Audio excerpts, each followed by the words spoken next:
Some new reverberations today to President Bush's Christmas Eve surprise, the pardoning of former Defense Secretary Casper Weinberger and several others in connection with the Iran-Contra allegations. Well, now the special prosecutor says it's the president who needs to explain some things. Jim Stewart is following developments and has today's report. While President Bush enjoyed the holidays with the grandkids at Camp David, White House spokesman Marlin Fitzwater was telling reporters the president will disclose, quote, everything in his files to Iran-Contra Special Prosecutor Lawrence Walsh, an offer Walsh today called too little too late. The real issue is why the notes weren't produced 5 years ago when the congressional investigation and the independent counsel's investigation had requested them, Walsh said through a spokesperson.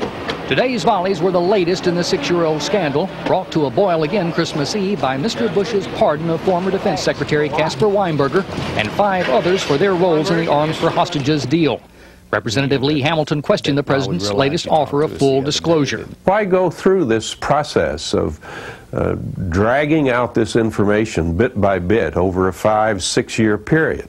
Why wasn't it all just put out on the table to begin with? We could have saved ourselves an awful lot of work. In another development, the Los Angeles Times reported today that top Democrats, including House Speaker Tom Foley and Representative Les Aspin, President-elect Clinton's choice as defense secretary, secretly gave their blessings to the Weinberger pardon weeks ago, a development that caught some in Congress by surprise. You're going to find differences of opinion among Democrats, perhaps even among Republicans. Do you or do you not give a pardon to Mr. Weinberger and the others? A very tough call. The bipartisan support apparently didn't bother President-elect Clinton, who declined to comment today while golfing in Little Rock.